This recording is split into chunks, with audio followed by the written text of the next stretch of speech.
my 111th webinar, Simple Endgame Plans. So we are waiting for more people to join. And if you guys are here for the first time, please introduce yourself. Just tell me which country you are from and what's your ELO.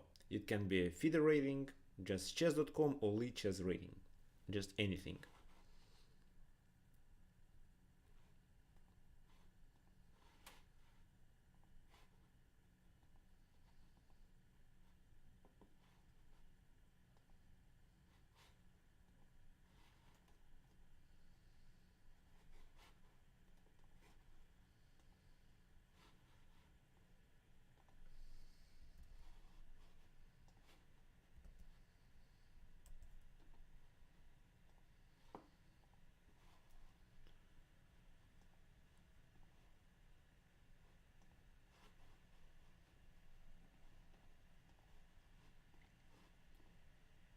By the way, please let me know if the sound and video quality is good.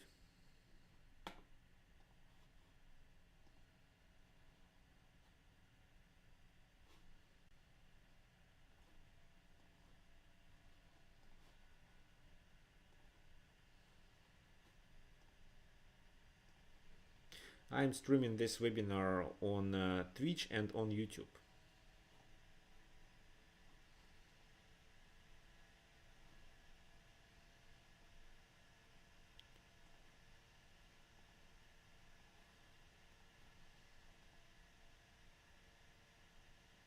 Okay, fine.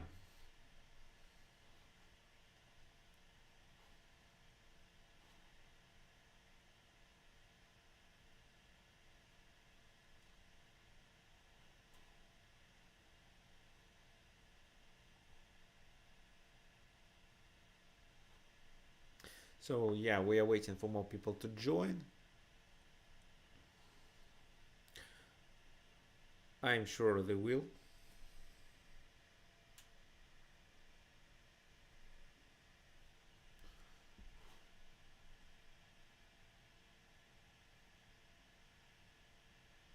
By the way, what do you think, guys, about what happened in Wake and Z? So you know the our grandmaster Daniel Dubov lost in the 7th round because he didn't come to the game. COVID was found in among his people who he is working with during the tournament, and the organizers asked him to wear a mask during the game. He refused and just didn't come to the game, and as the result he got a loss. So what do you think, who is right?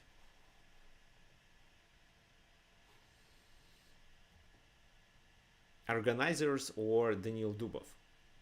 Because he was also he made an express test, he passed it, and it was negative. He also did a PCR test, but this test wasn't ready.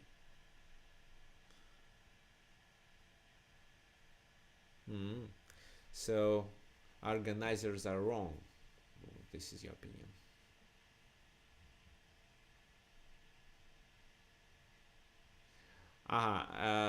Okay, thank you. By the way, you know, I played a tournament, a rapid tournament in the early January, and I actually organizers asked to wear masks only out of the tournament hall. But in the tournament hall, you don't have to wear it, so you can remove it. Which was actually okay, because it was quite difficult for me to play wearing a mask. I'm not got used to it, so... But actually, I'm sure that wearing a mask during the game could help to avoid the case of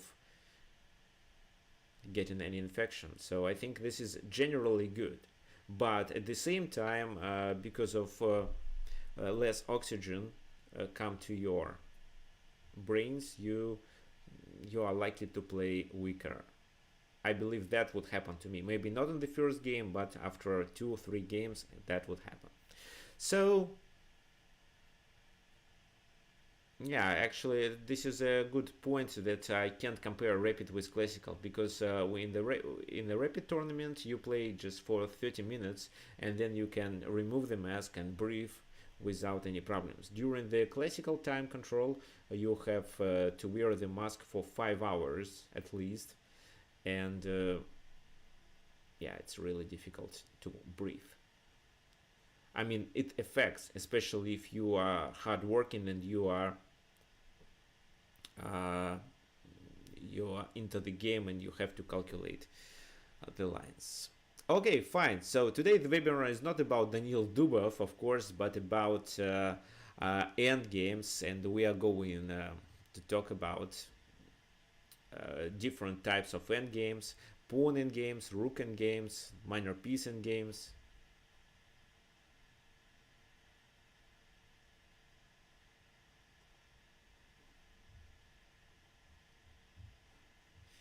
By the way, guys, what do you think about the quality of this stream? Is everything going smoothly? Because YouTube actually shows that they can't maintain smooth streaming. But as I see it on my screen, Twitch works perfectly. Okay, everything is good. Let's continue.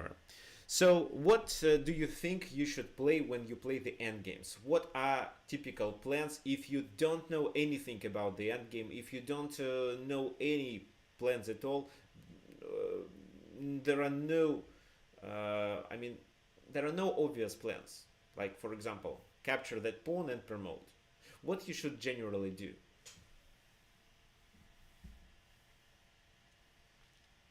What's your opinion?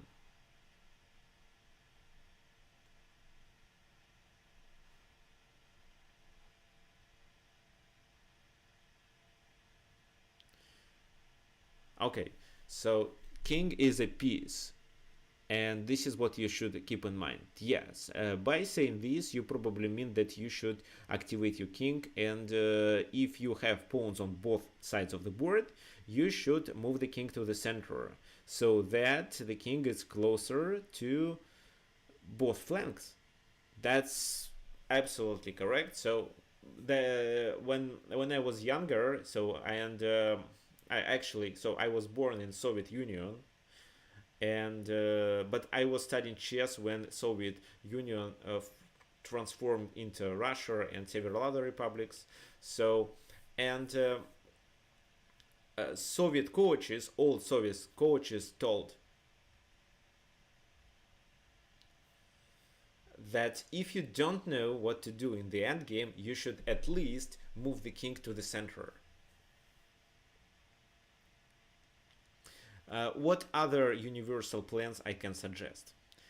No, you should attack pawn weaknesses or occupy weak squares with your pieces to make them active. And of course, you should create pass pawns and support them to be able to promote you. This is how you at least can tie enemy pieces down to these pawns and do something on the other side of the board, for example. Or you can even promote, especially if the pawn is supported, for example, with the king. Yeah, so 3 basic principles. First of all, the king should move to the center. Second, the second one is that you should attack weaknesses and occupy weak squares.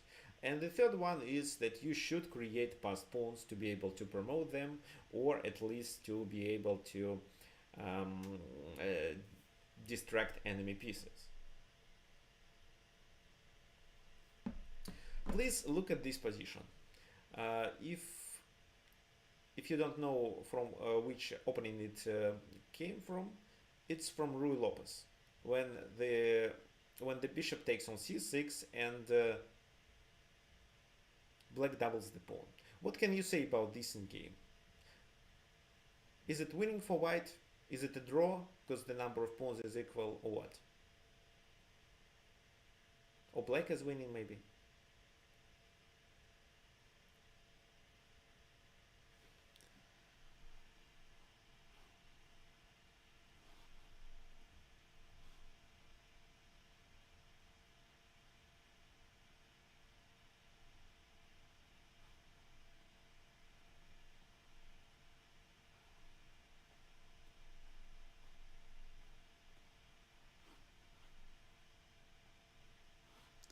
Black will try to win on the queen side.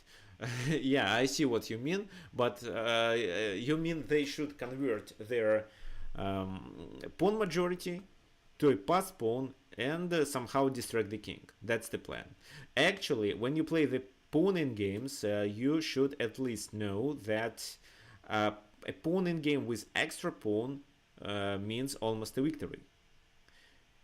And the main plan, even if the number of pawns is equal, the main plan is to create an outside distant, an outside passed pawn to be able to distract the enemy king, while your king can enter the enemy camp and capture all the pawns, for example, on the other flank, and then you can promote on that flank.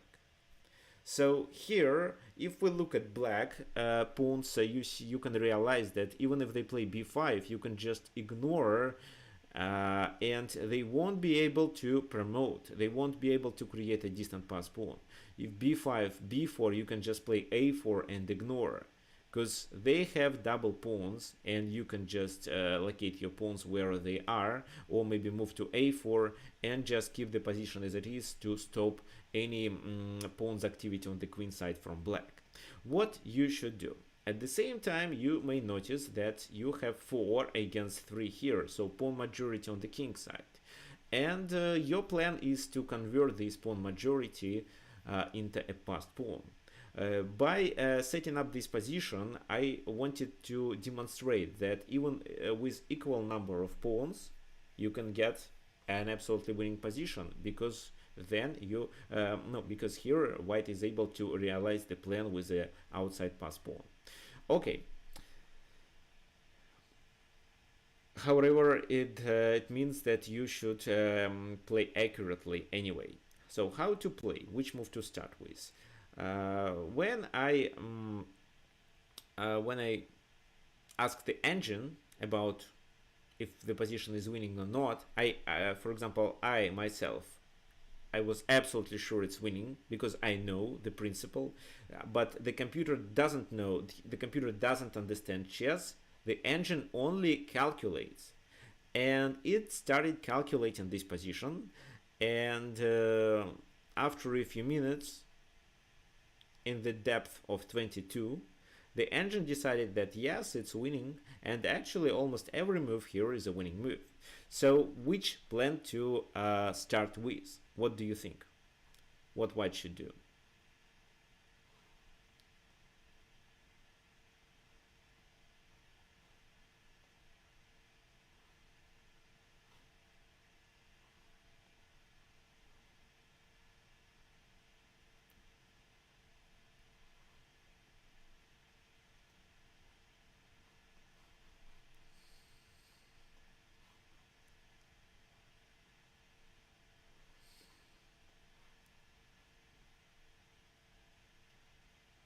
King a3, then push the pawns. Yeah, I agree with you. Even maybe f4 first is better.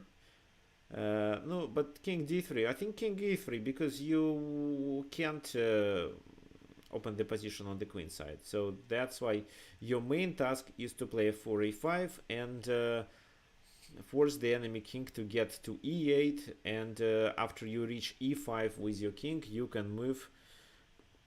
You can switch to the queen side and capture all the pawns on that flank. So king e3, king e6, for example.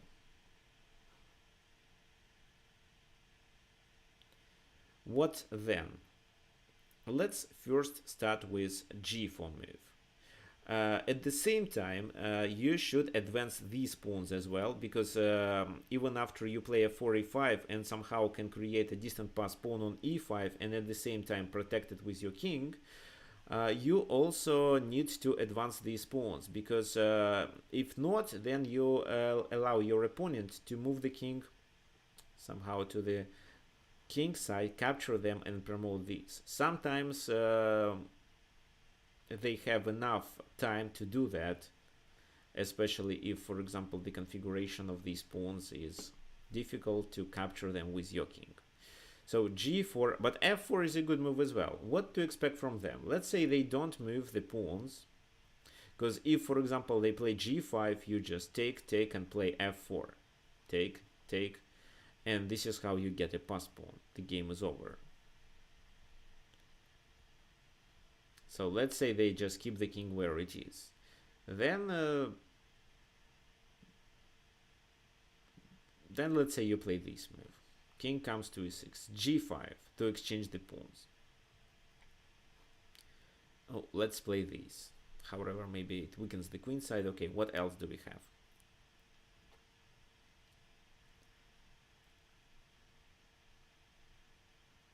No, okay, let's say they keep the king. Okay, a5. You take on f6. If king f6, then the pass pawn is already created. So g takes f6. We can block them with a4 and force into Zugzwang. For example, h5 to stop our king. King goes to e3, e5, f4. King goes to d6. Let's say. What do you think? How to continue?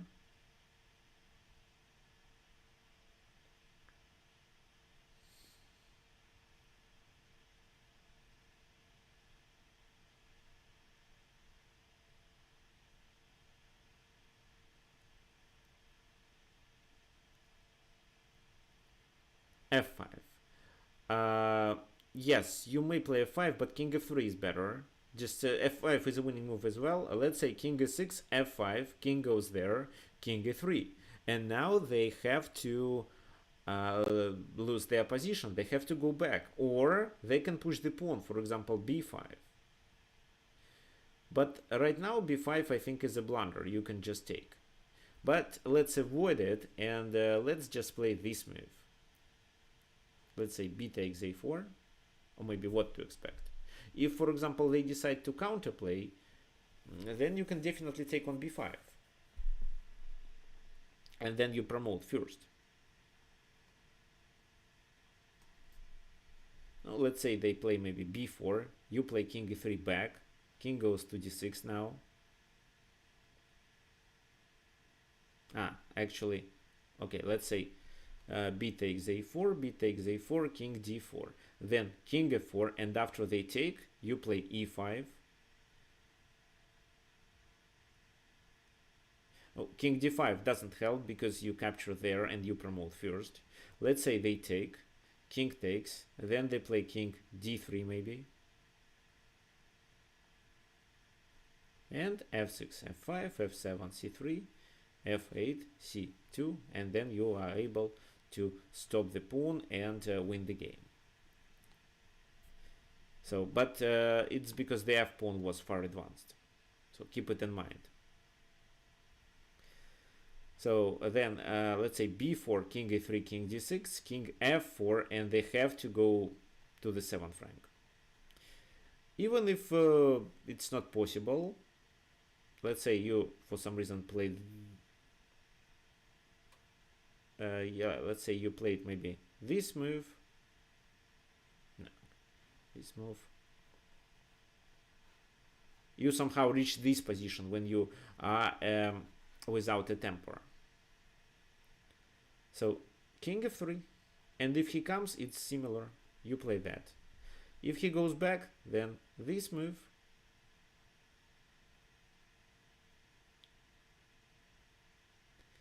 Okay, let's say now you reach this position and it's not black to move. If black to move, you just win with e5. I just want to show you that almost in any position it's winning. So king goes there, he goes there, and then this, and this, and it's your turn to play. What do you think? What's the winning move here? By the way, guys, thank you for joining. I am really happy that a lot of people, a lot of chess lovers join my Twitch channel and enjoy the webinars. If you attend the webinar for the first time, please a little bit introduce yourself. Tell me which country are you from and what's your FIDE ELO. If you don't have a FIDE rating, just tell me your chess.com ELO. I just want to understand how should I explain? Should I just explain everything in details, or should I, or you understand it already? So yeah, here the winning move is e5. They have to take, and then you play this move, and they have to lose the pawn. They have to escape. and then they lose the pawn. Now let's go back to our previous position when not here, king e5, king, no, wait a sec. Let's say here.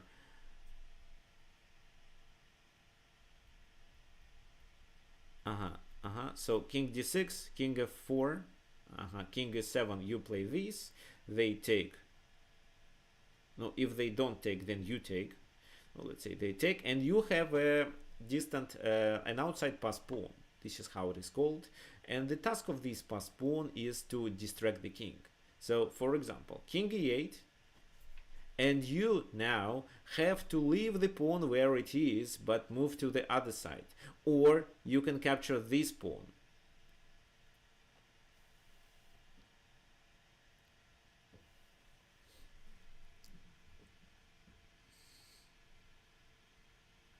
Up to you. Actually, maybe capturing this pawn is even better. So here you actually win after this. Just promote the pawn. But let's say he plays king f7, not king e8. Then I suggest you just to go there. He goes there, you take here, he takes there. Just leave the pawn where it is. Don't let him capture on f7. You take there, he goes there. Then you let's play what? King d4 to be closer to the pawn. They capture you, and usually you are much faster. No, that's a mistake. Of course, the king is out of the square of the pawn. So, for example, if you are not a beginner, you know how to draw the square of the pawn, and if the king is able to get inside this square, then he can catch the pawn. But right now, of course, black cannot do this. That's why white promotes first. And here it's even a check. King goes there, then queen c6 and queen h1.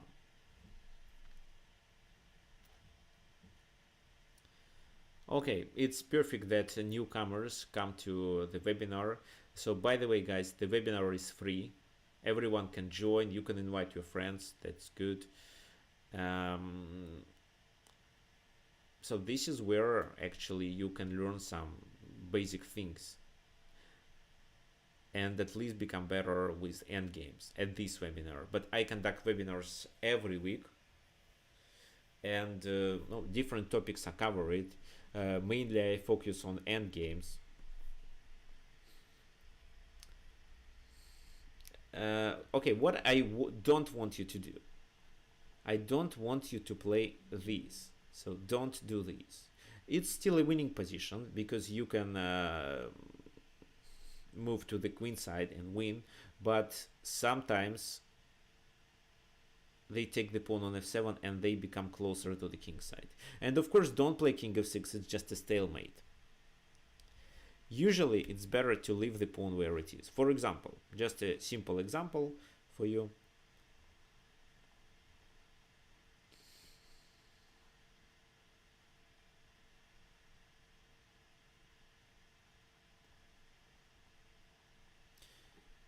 Just a sec.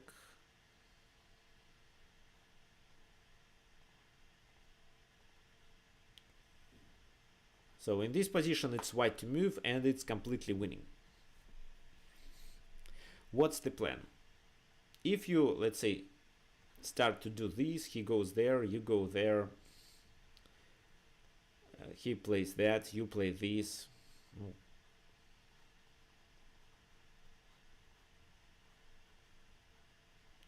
Then you realize that after king h6 it should be a stalemate, and you go to this pawn, you are likely to make a draw.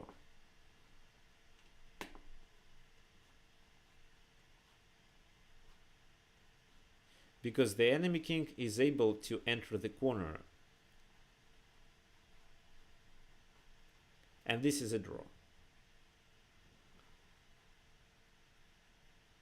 Okay, so there is a good suggestion from Parallax about that white king should get in front of the pawn. You mean the king should move first and the pawn should be behind? Yes, that technique works, but not with the edge pawn. So what is the winning plan here? Just leave the pawn as it is, play this move, force him to get to the pawn on the file, but you will be able to capture on a4. So you see the king is too far. And also don't forget to shoulder him if needed. For example, here, this move. And now to be able to reach the corner, he has to spend so many tempers. King e6, a4. He goes there. Again, let's shoulder him. Now he can't go through this way. He has to go back, but you promote. And you see, that's it. You promote first.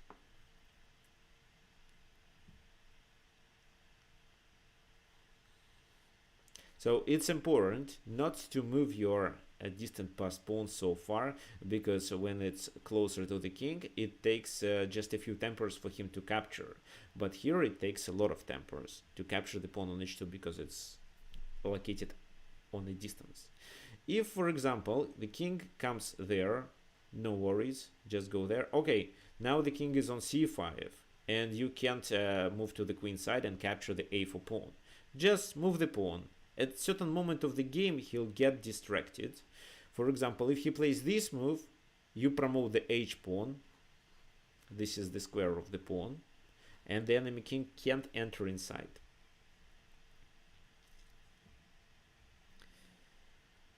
That's why he has to play this move. And now if you play h5, if we draw the square of the pawn, you see black king can simply enter and catch the h pawn. However, it's fine, but I don't want you even to play h5. If only you have a chance to take the black pawn on a4, do it. Because they have to take on h4 first. And this is where you promote, of course. While he captures there, he is so far. So that's the plan of how to play pawn in games. Try to create outside pass pawns and then move your king to the other flank, capture the enemy pawns, at least one, to create a pass pawn on the other side and promote your pawn first. Let's now look at this position, which is quite complicated and is taken from the game between grandmasters of the past. What can you say about this position? It's black to move. By the first glance, it's easy to realize that actually black should win because black has extra bishop for a pawn. But if then we realize that in case if we exchange the the g pawn, then we only have the h pawn, which cannot be promoted because of a wrong square on h1. I mean the wrong color. We have a dark squared bishop. That's why we won't be able to promote the h pawn because the king can just stay on h1 and block it. So here, what do you think should be a winning plan? Playing like that is likely to lead to a draw. Exchanging rooks, no, let's say like that, for example. Exchanging rooks should be a draw anyway because they just play f3, g4, and then somehow try to get rid of this pawn. No, I'm not sure that it may happen. So rook e5, king e5, the king f3 first. Actually, maybe it's not so bad. No. If they somehow exchange this pawn, then it should be a draw. So exchanging rooks is actually not a good move, generally. What do you think? What you should attack here?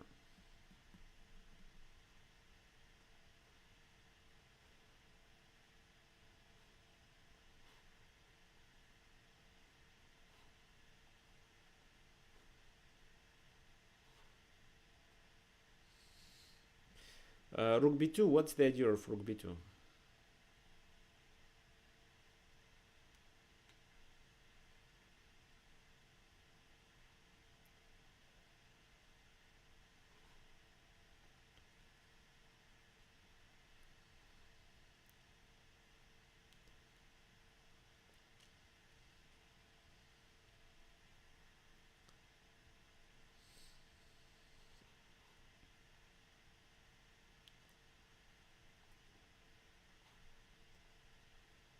pinning the f pawn. No, yeah, you can pin the f pawn, but what's the idea?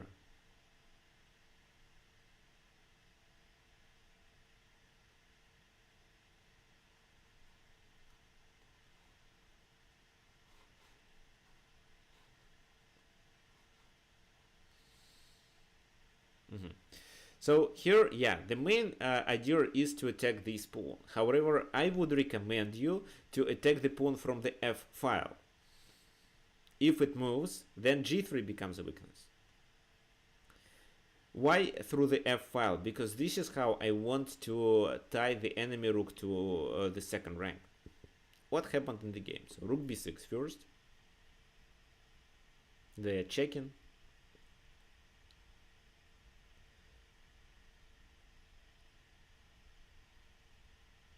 Rook f2. So now the pawn is under the attack. They deliver the check. King goes to the second rank, another check. King goes to d3. So the pawn is now protected. And they continued with king f1, bishop d4, king g2, and rook f5. Maybe it could make sense to continue with rook a3. But white just decided to repeat the position and played this move. So what do you think? How to deal with the pawn? Should we capture it right now? Is it a winning position or is it a draw? And if capture, then which piece wins? What do you think?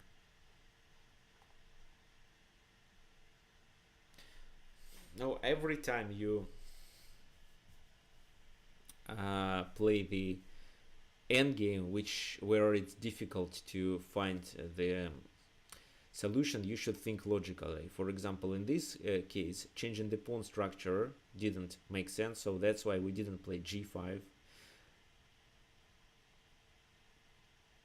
But we realized that f2 is located on a dark square. We have a dark squared bishop, so we can tie enemy pieces to the protection of this pawn and try to attack it with our pawns, with our pieces, sorry.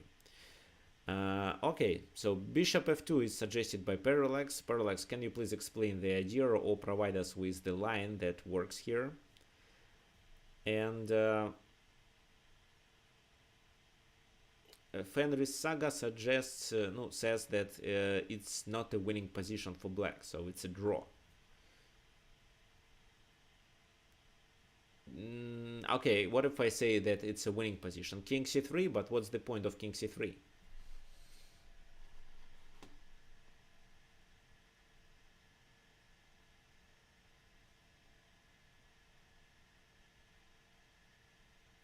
Swap off the rooks and put back the king. Okay, so it can be a draw in case if you, for example, do this, then you exchange, king comes there, then what? King e4, king e2, and this is an opposition.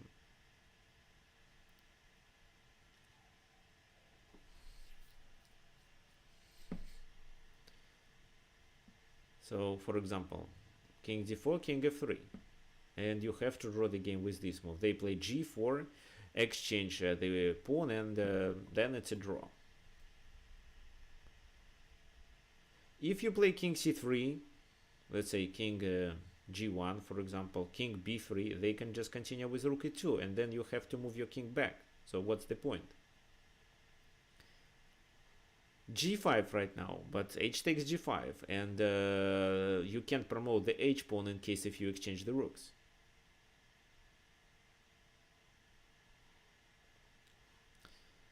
Okay, guys, so here the only winning plan is to pass the game into a pawn in game. But every time when you decide to do this, when you decide to pass the game to the end game, to the pawn in game, you should understand whether the position is winning or not.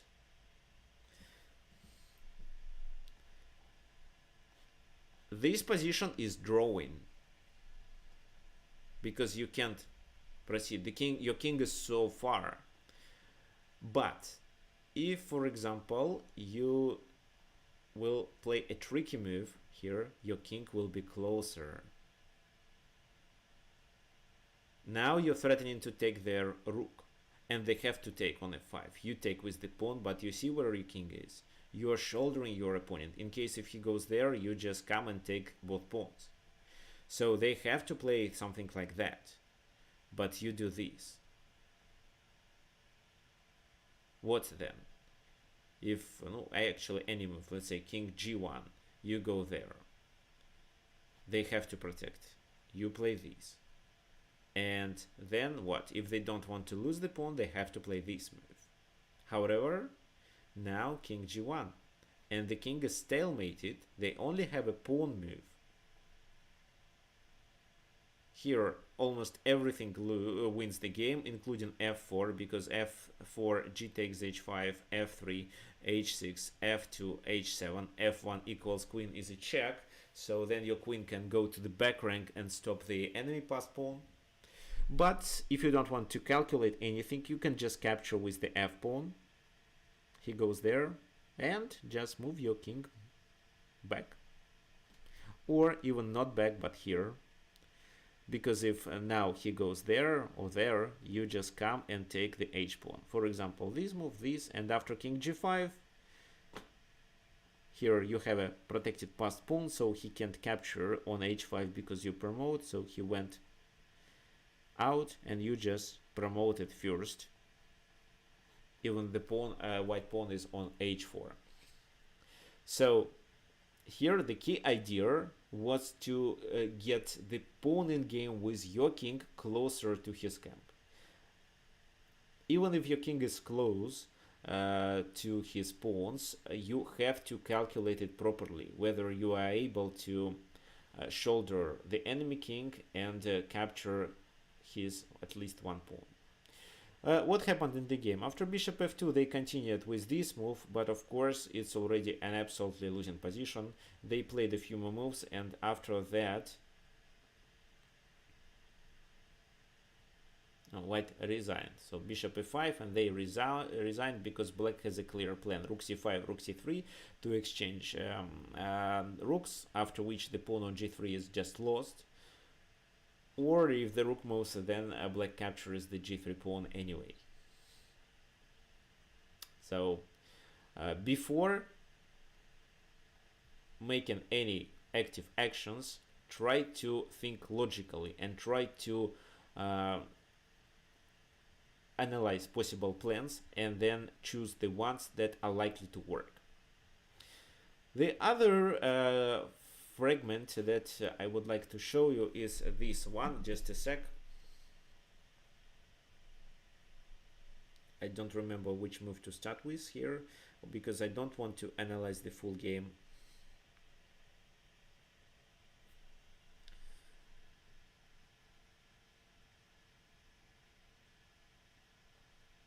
Okay.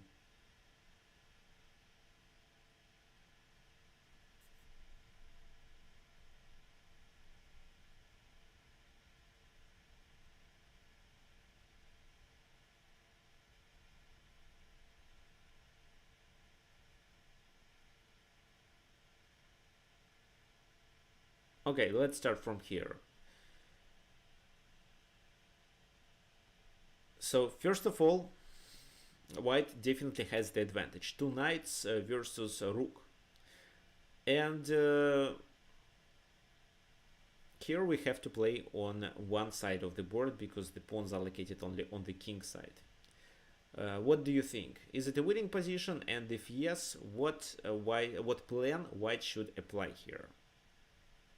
What white should attack?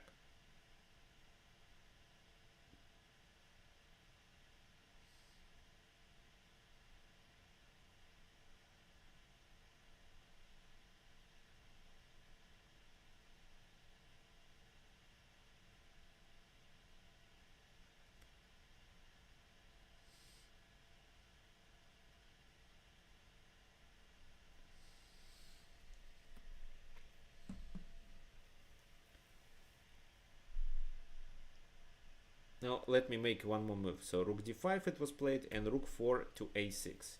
So what about this position? Which plan to apply?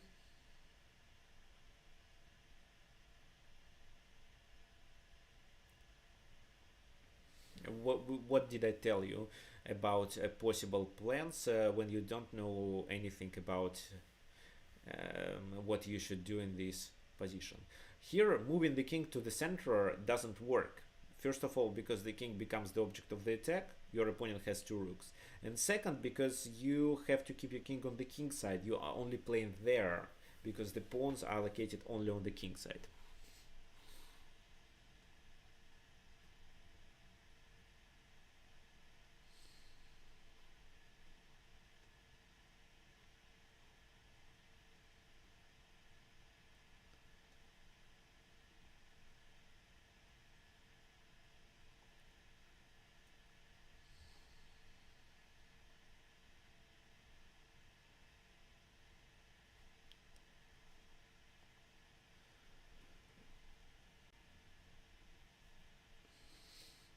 Any suggestions, guys?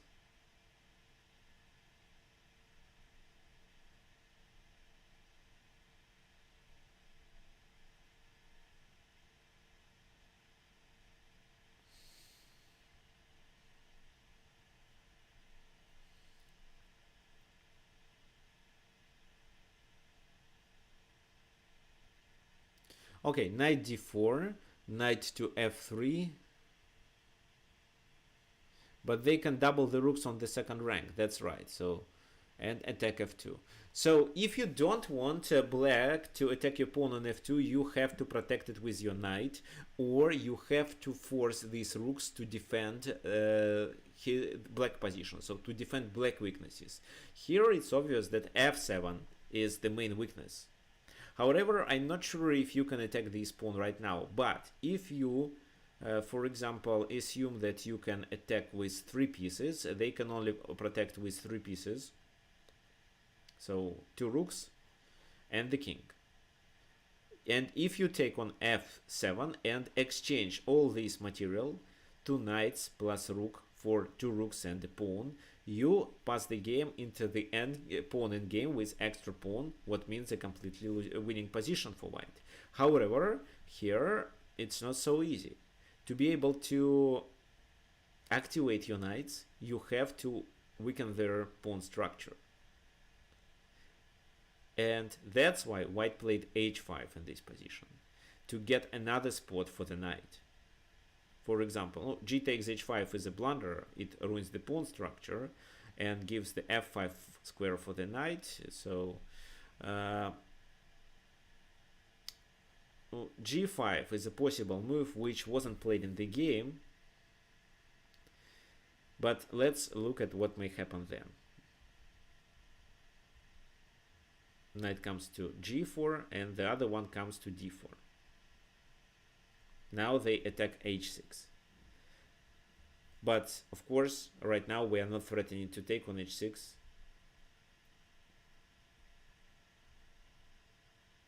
No, you see, this exchange is not in white favor. Why? Because if we do this, then 2 against 3 on the flank with rooks on the board is more likely to be a draw.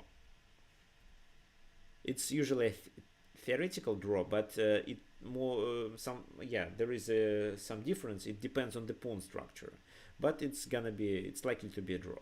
So here that's why we have to improve our rooks. g4, so now we supported the knight there, and then we try to attack f7. Rook a6, king comes closer, the pawn moves to f3. So you see, every time we play, we expect them to create a counter attack, which is impossible right now because they can't move the rook to e3. No, something like that is a blunder because of knight f6. Rook a6, rook d7, attacking f7, king goes there, then knight e7. King goes back, for example, and in this position either knight c8 or knight g6 works. So knight g6 is a double attack, the pawn is pinned, so f7 is hanging. If, for example, here the king goes to f8, then what do you think? Rook d8 is a checkmate. What are we talking about? Sorry. So let's go back and analyze what happened in the game. King h7 instead. Knight d4, king g7. The idea is to bring the knight to attack here. Rook b6. Now the knight has to move, but it goes to a better spot. Then knight c7 attacking with a tempo. Rook a7, rook d8, check, and king a7. But king a7 actually attacks only the rook. The knight is not hanging because of this fork. That's why rook to g8 attacking on g6. No, if now rook c7, then knight d5 and b6 rook is taken. Just extra piece for white. That's why rook c6, but one of the knights comes to d5, and then the pawn on g6 is taken. Right now, you may take right now, but knight b4 is more tricky. And then the h6 pawn dies, so the position is completely winning. After that, black resigned. So what you should remember, you should find objects of the attack into the enemy position. And then you should realize what you should do to be able to attack these weaknesses, these objects of the attack. So here, to attack these, you should first ruin his pawn structure and play h5. In case of g5, you just get more room to maneuver with your pieces. In case if he doesn't play like that, your task is to attack f7. And at a certain moment of the game, attack g6 as well. Okay. Let's continue. Another example.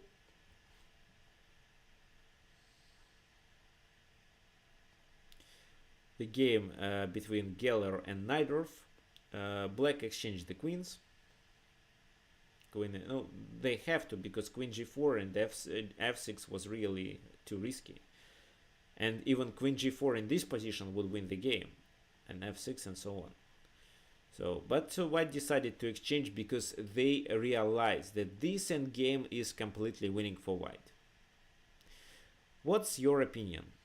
What is the winning plan for white in this position, and how they should convert their advantage? Because materially the position is equal. Moreover, you can say that the bishop is better than the knight, but not this knight, because this knight is located in the center and cannot be chased.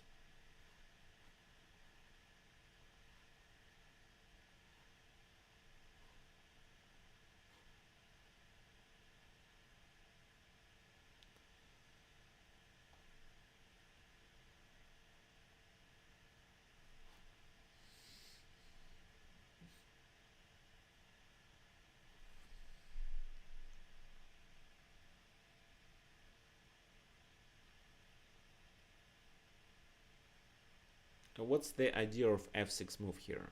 What do you think? So you suggest f6, so why f6?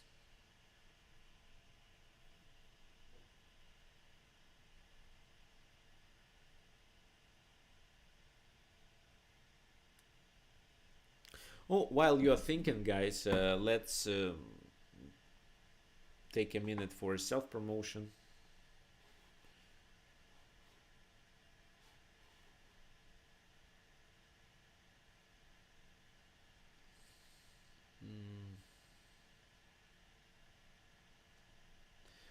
So first of all, this is my website. I want you to introduce to it if you are attending my webinar for the first or maybe the second time.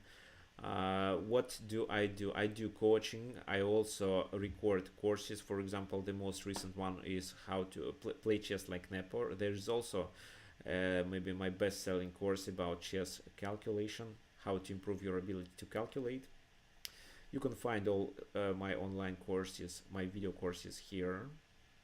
And actually, we were talking about the end games, but there is a bundle.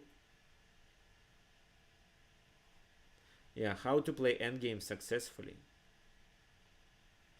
The bundle of 4 courses, which you can get with a discount only for this price. You can also message me, and maybe I'll, maybe I take a look and find any promotions for you and offer a lower price.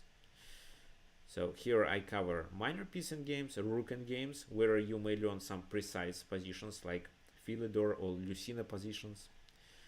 Actually, a queen in game, but I think this is the best course, how to play pawn in games. This is where you can learn the basis. Also, what else do? I can create a training plan for you.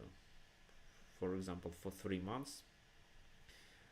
It's a detailed training plan where I analyze your games and then tell you exactly what you should do, what you should learn, which puzzles you should solve, which books, which pages in these books, and what other exercises, how many games to play, which openings to learn, and I also provide you with the material where you can learn these openings. And my blog, so sorry about not posting here in January, but I will definitely do it. What else? This is, first of all, let's say the link to my website. This is the link to my website. This is my chess.com profile, so you can friend me. For example, if you want to follow my announcement or if you want to follow my games. What else? I also have a YouTube channel. This is the link. And every week I stream on YouTube. For example, right now it's the webinar. There are lots of videos. Lots of them are helpful. For example, which is my popular one? Where is it?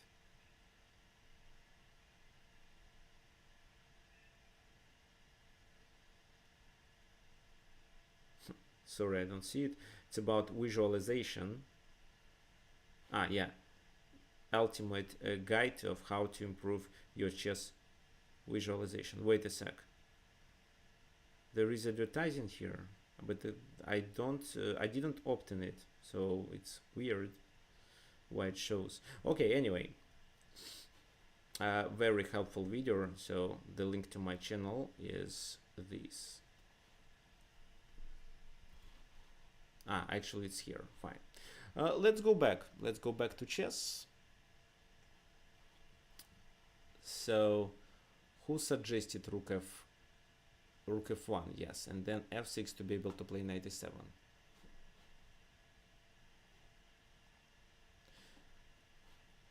No, rook f1, yes, but to force the bishop to move, because if bishop goes there, the bishop is cut off from the game, and you can just play king g1, then activate the rook back, move the king to the center, while the king would stay on g3 forever.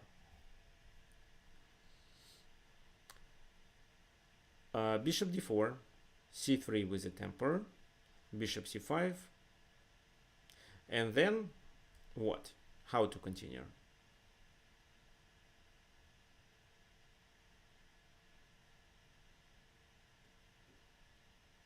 What do you remember?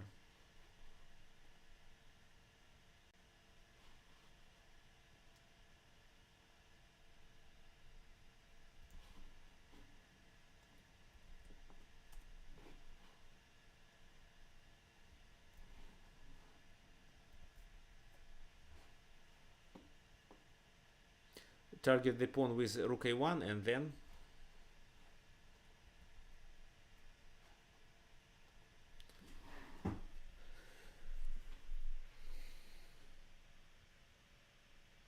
so no, okay, let's say you play this move and then how to continue.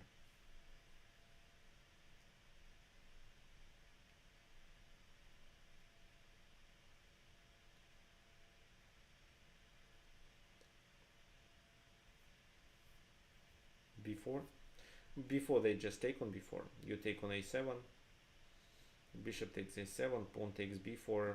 No, yes, the position is better, but it's not a winning position. Moreover, they can play this move. How would you react? Because if you take there, I take there, and c3 is not a passed pawn, while the pawn on d6 exists.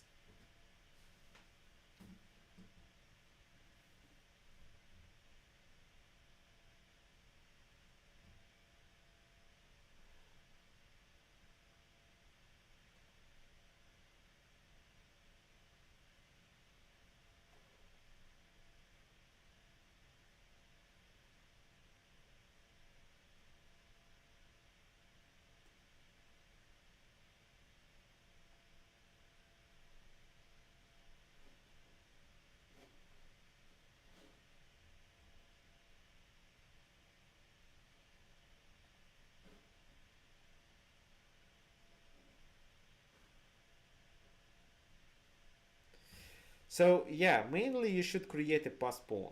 That's the plan. You should create a pass pawn on the king side, on the queen side, sorry. But to be able to do this, you should also join the king to the game. That's why white played g4. Otherwise, they can't reach the center with their king. So g4, and black took en passant. If they didn't, then h4 would be a weakness.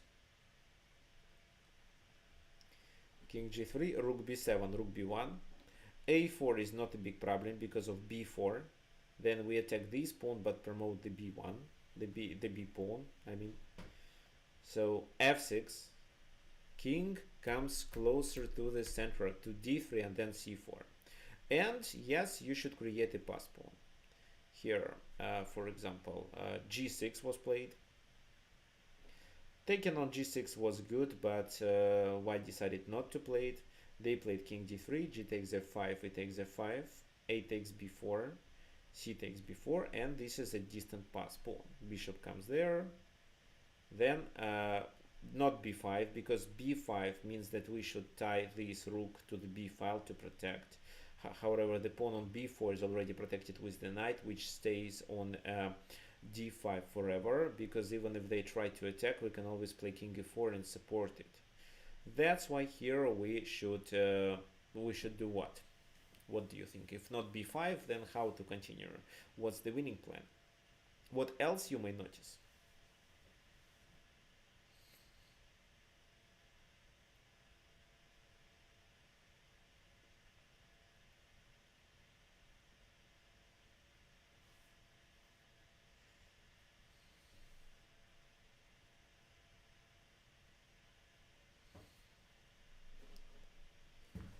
Rook ac1 and c7. So yeah, and we also have the outside pass pawn on the h file. That's right, but actually this is where Geller applied the principle of two weaknesses. It doesn't mean that black should have two weaknesses into their camp, but it means that you should have two ideas. One of them is to promote the pawn on the b file, the other one is to attack the weakness on the other flank, which is f6. Rook c1. Let's say rook b7. This move wasn't played in the game, but we should analyze if the position is winning. Check. He takes. We exchange the rooks. Then let's say what? King e7. Knight comes there. King has to stay. But then these.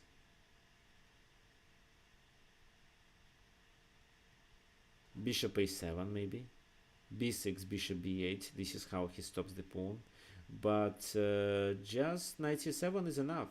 King goes there, then this, and the bishop is lost. So exchanging queens means that we can promote, or at least we can grab the enemy bishop for that pawn. That's why in the game it was king g7, and then white started to attack the weakness on f6. Oh, this move is not the best one. The best one is this.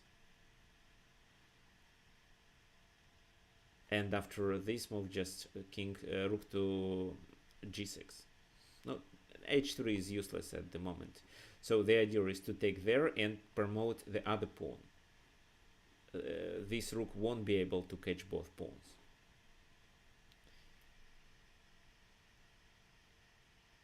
Rook h7, bishop f2, rook g7 check, king h4. Fortunately, white realized that together with the attack of this weakness, there is also an idea of mate, king f3. For example, in case of this move, it's rook, it's just king takes f2, sorry. Here bishop goes there, and king g2. This is what was played. What's the idea? The idea is rook g4, king h5, knight f6 check, king h6, and rook g6. This is a checkmate. That's why black should do something. They played this move to protect on f6. Now, what do you think white should do?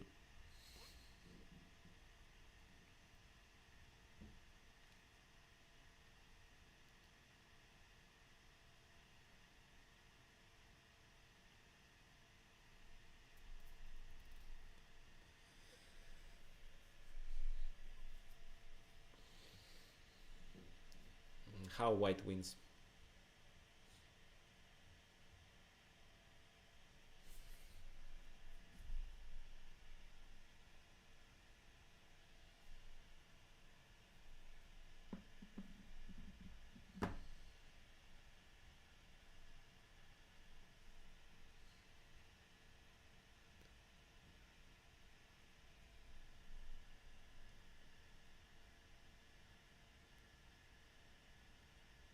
Who knows?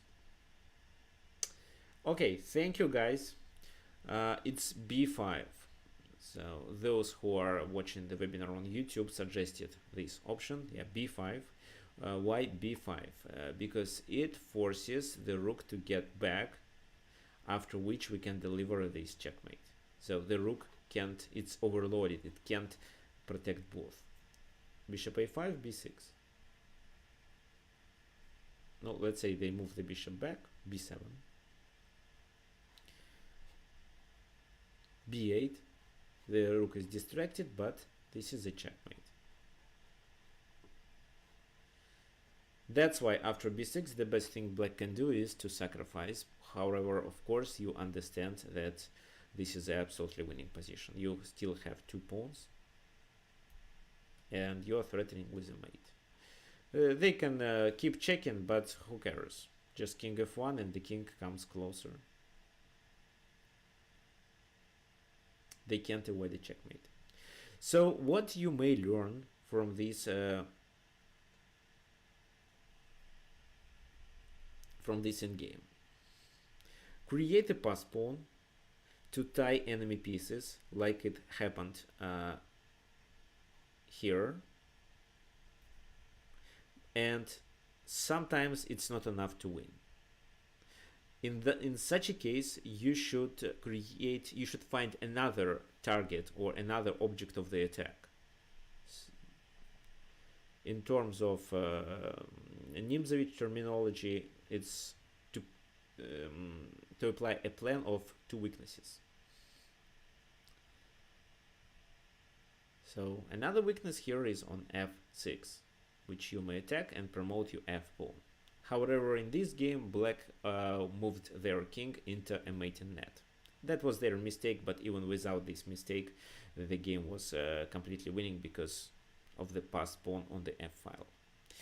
Okay, so what else can we analyze today? Oh, this is one more thing I want you to learn. In this game, black played a mistake. Their main plan was to check from behind. King b6 blocks the pawn, so king d6, and they just keep checking.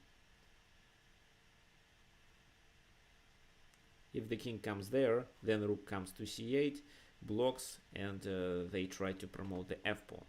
Or they try to come closer with the king and stop the pawn.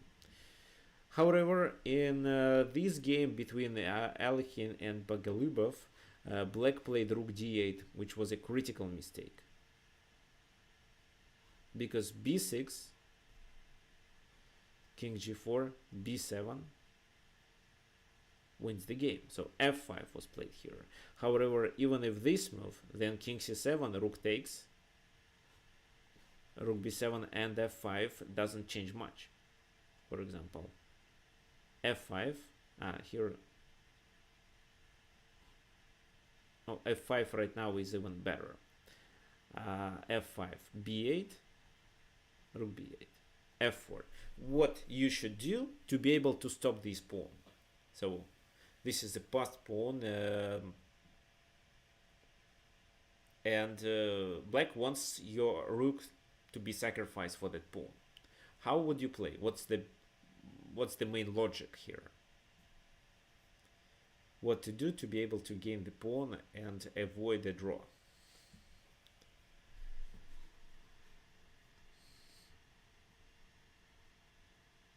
Yeah. So rook b2. What if I say that rook b2 leads to a draw? Rook b2, f3. King d5, king goes there. King f4, f2.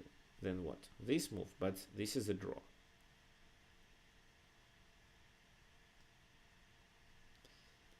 check the king to put him in front of the pawn. Check for him from behind, but he goes to f3. Yes, you come closer with the king, but they play king e2 and promote. No, guys, you are yeah, that's why I demonstrated this puzzle, because I know that many of you are not familiar with how to play here. Forget about where your rook is located. Here, only the king position tells you if it's a draw or if it's winning, because the rook can join the attack of this pawn in just one tempo, from here or from here. The main piece that you need is the king, so forget about the rook, but bring the king as closer as you can. This move. f3, king f4, f2, just rook f8. King g3, king e3, the pawn is hanging. And even if they play this, you just capture. So here the king position is decisive, not where your rook is. These checks don't make any sense, even if you force the king to stay in front of the pawn and prevent it. Because if the king goes there, it shoulders your king, and your king won't be able to attack the pawn, and in this case you have to sacrifice the rook for the pawn. So king d5, what else can be played? That was f3. What if, let's say, this move? Then just that's enough. And then you block the f3 square, completely winning. If king g3, you play this move, and after this, you can check. If the king goes away, just take it. If the king goes there, just attack f3 and capture it.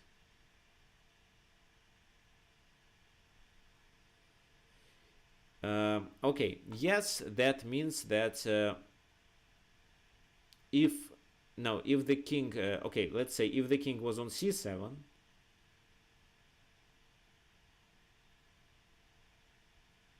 it would be a draw. Not black wins, but a draw. For example, if you spend the tempo on something useless, it's gonna be a draw.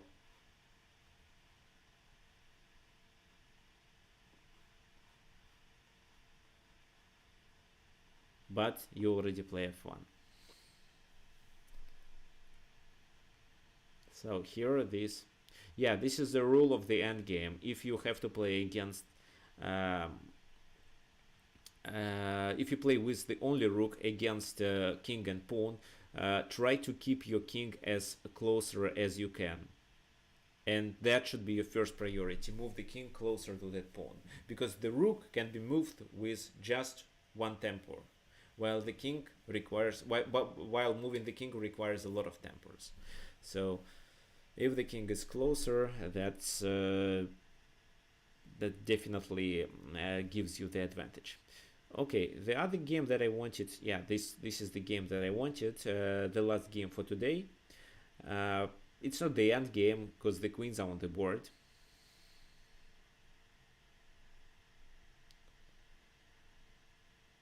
White played a mistake.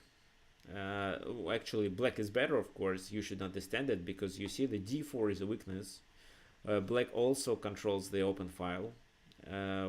And white has to locate their pieces to support on d4. However, they could try this, and then after knight d4,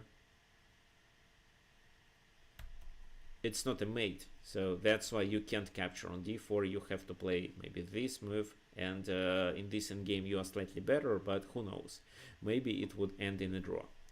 But they played this move, and now they have two objects of the attack, the pawn on d4 and the pawn on b3. However, h3 idea contains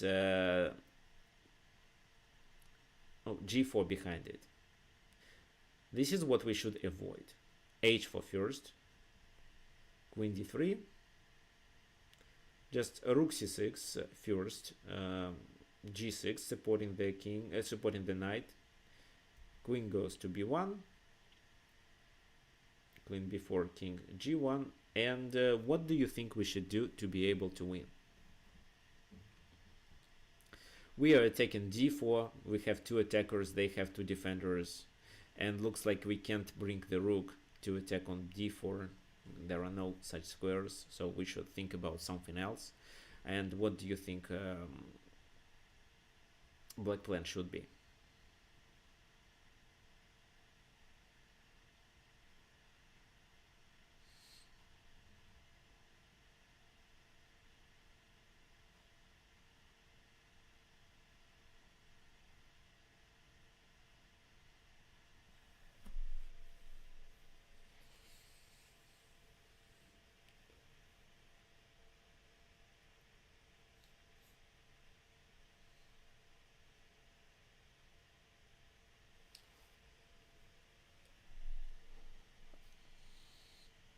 Okay, I'm sure you understand that in this position, black should apply a principle of two weaknesses. So parallax is almost correct. Double up on the b file and attack with the a pawn. Actually, you don't need to double up. You can start the attack with the a pawn immediately, because if you play this, you get more space, and this is how you can later allocate your rook on c4, attack everything. So queen b2, a4, queen d2, this is how they played. And here black immediately exchanged the queens because they understood that this endgame is winning. How to continue then?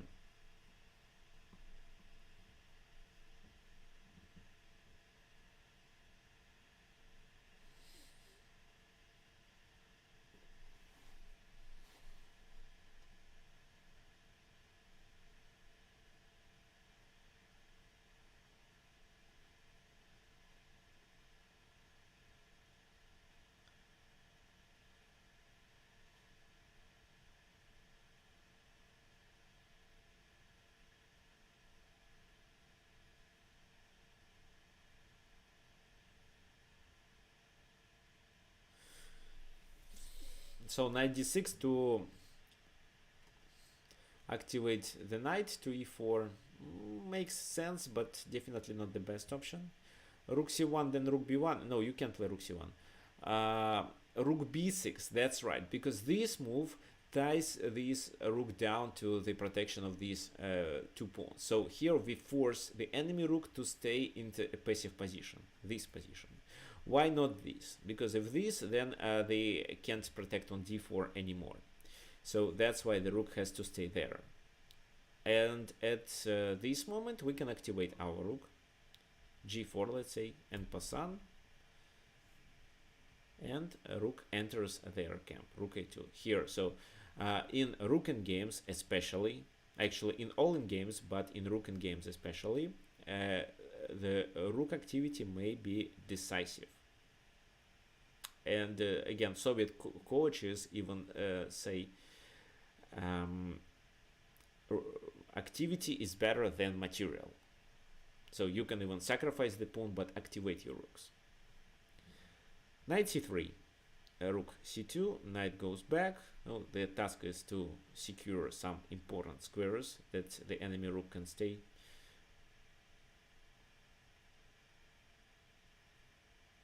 What do you think we should do right now?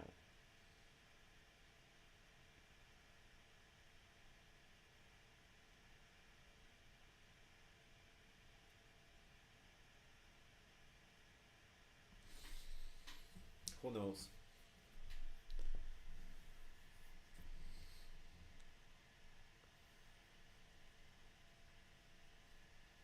Knight d6 to e4. No, I don't think the knight does a lot on e4, but on c6, where it can attack d4 and can potentially move there to force the rook to get out of the d file, and then you can just double attack him. Activate the king is the second option. So knight e7 first, knight a3, check, and knight c6 to attack the weakness. No, knight d1 was played, maybe not the best move, but anyway. And here knight b4 was really good. Rook goes there, but this move and knight b2 or rook b2 doesn't look good, and they have to give up the pawn. That was actually the main plan of knight c6, knight b4. For some reason, a black player who was actually Jose Raul Capablanca, who was playing the game against Emmanuel Lasker, played a different move. But of course, knight b4 was the best option. Knight b4, then the rook has to move to d2 because it also has to protect the knight. And after rook b1, knight b2 doesn't work. Oh wait, or maybe it does. Take, knight d3, king comes there, knight b2, king d2. And after knight c4, they take, you take. Oh, it's equal. It's equal. Knight b4, rook d2, rook b1, knight b2. But then knight c6 works. Yeah, that's the plan. Take on d4 and take on b2. So they have to play this move, but this move means that the rook is now flexible and can move anywhere. Maybe g1. Maybe first you'd better play this move to play rook h1 and to capture the pawn for free. This is the best option, I believe. Anyway, rook b1 was played first, and of course king e1 or knight e3, that should be the best moves, but white made another mistake. They played the king to e2. What did they blunder?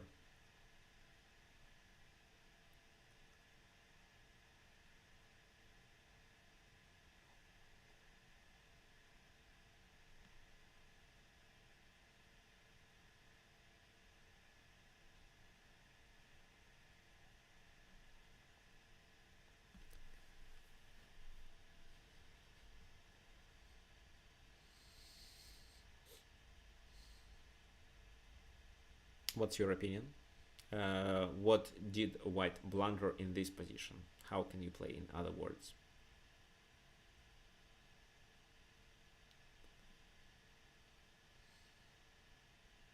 Yeah, thanks. It's rook b3. It's either one or two pawns. Rook b3, and in case of rook b3, knight d4, and they are 2 pawns down.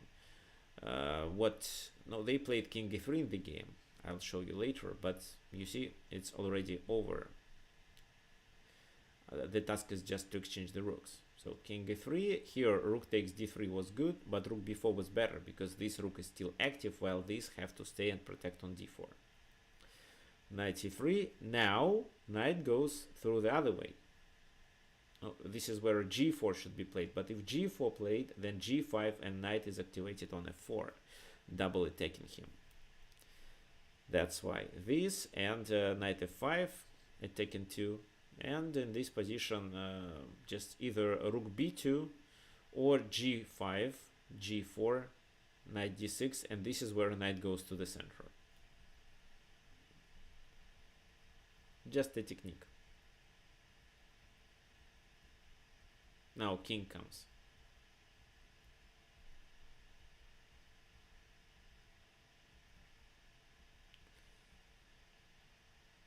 And finally, when black activated their pieces, they are ready to create a passed pawn, e5. Oh, taking on e5 means lose the game because black just promotes these 2 pawns. That's why they continued with this. However, e takes d4, rook takes d4, king comes, and this is how black wins the game. So what I want you to learn from this game, of course your opponent may blunder, but it's not the point. I want you to understand that every time you see the weakness into the enemy camp, you should consider passing the game to the end game, because in the end game you have more chances to realize this weakness, to take the advantage of this weakness, I mean. So d4 is a weakness, and you may have a better end game. However, if you create another weakness, for example on b3, like it happened here, then you are more likely to win. This is what you should learn. Okay guys, do you have any questions?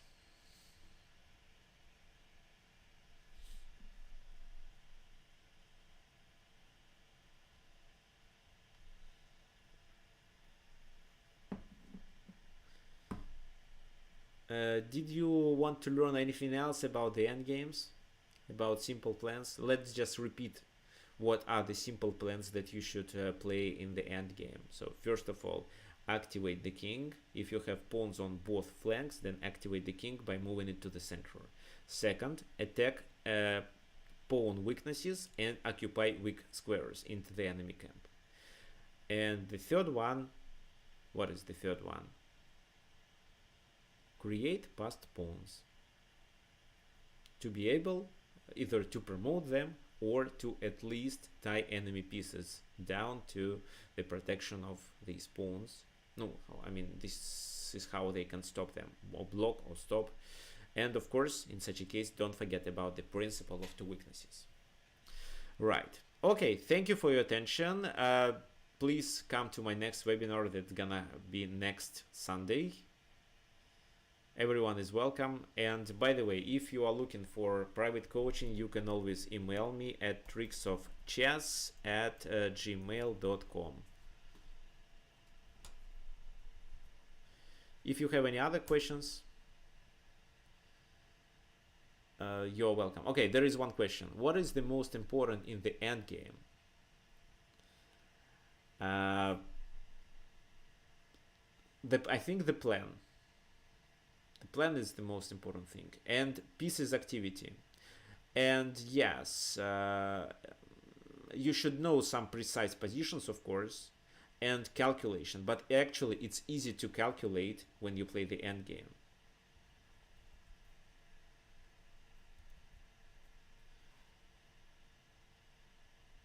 Okay, guys, thank you and see you next Sunday.